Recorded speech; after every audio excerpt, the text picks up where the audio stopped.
Excellences, Monsieur le Premier ministre, Mesdames et Messieurs les membres du gouvernement, Monsieur le commandant-chef des forces armées d'Haïti,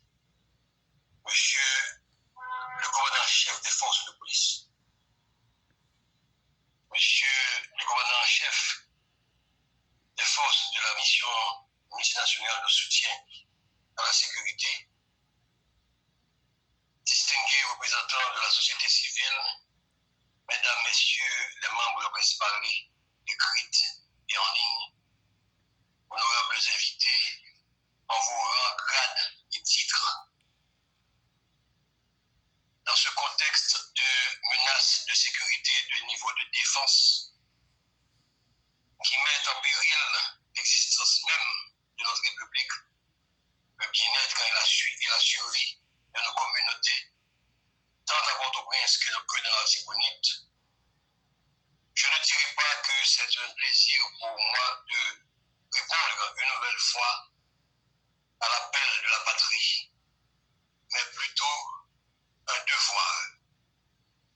Aussi, voudrais-je profiter de l'occasion pour remercier le Conseil présidentiel de transition et le Premier ministre pour la confiance qu'ils ont placée en moi en faisant choix de ma personne au titre de secrétaire d'État à la sécurité publique. À un moment où le pays vient d'enregistrer pour l'année 2024 qui vient de s'écouler un nouveau triste record en matière de statistiques criminelles,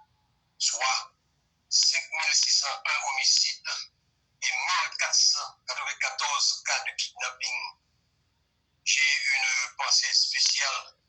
pour toutes les victimes directes ou indirectes de l'insécurité pour lesquelles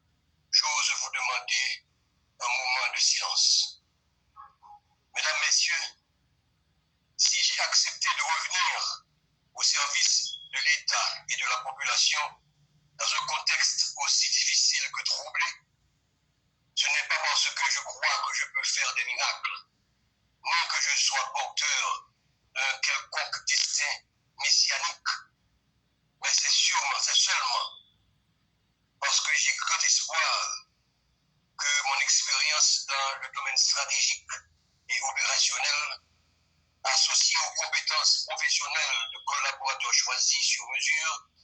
pourront apporter une contribution significative dans ce grand chantier de la reconstruction de la gouvernance sécuritaire du pays. Évidemment, je ne me berce pas d'illusions sur l'ampleur des tâches qu'il convient d'abattre dans un délai que nous voulons le plus court.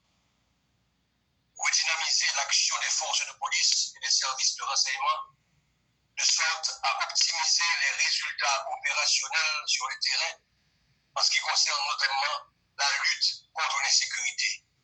Coordonner l'action des principaux organismes publics coproducteurs de la sécurité de manière à générer un effet de complémentarité contrôlée dans le processus de sécurisation du territoire. Proposer au gouvernement une politique nationale de sécurité publique afin de permettre aux acteurs de sécurité d'agir avec une plus grande proactivité et une plus grande capacité de ciblage des menaces de sécurité. Sont pourtant nécessaires pour garantir la mise en place d'une ingénierie institutionnelle performante, en même temps qu'il nous faudra aussi penser ou repenser les outils stratégiques qui nous permettront de mieux appréhender et mitiger les facteurs de risque du crime transnational organisé qui ne cesse de menacer notre sécurité intérieure. Je pense naturellement aux menaces de sécurité que représente le trafic des armes et de munitions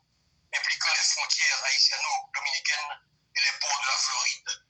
le trafic de drogue qui ne cesse de transformer notre territoire en un pays transit pour les cartels colombiens, la cybercriminalité qui attire sur notre sol même des acteurs criminels en provenance de l'Europe du Sud, le terrorisme dont les pratiques de violence prédatrices trouvent déjà un écho favorable chez certains groupes armés à Port-au-Prince et à Petite-Rivière de la Tibonite. Mesdames, Messieurs, s'il faut que je le rappelle,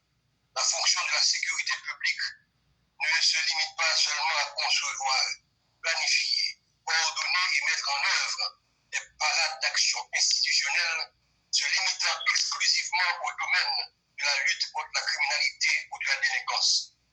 Cette fonction s'étend aussi à tous les faits ou phénomènes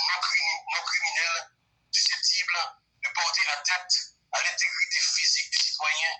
ou d'une communauté, telle l'insécurité des transports, les risques des catastrophes environnementales, les menaces urbaines et les dangers représentés pour les membres d'une communauté dans les travaux ou les ouvrages publics.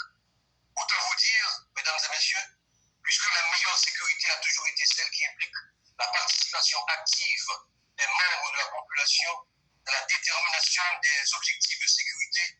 nous ambitionnons de construire des partenariats stratégiques avec les acteurs locaux des municipalités et des quartiers exposés ou menacés par les groupes armés ou les violences communautaires.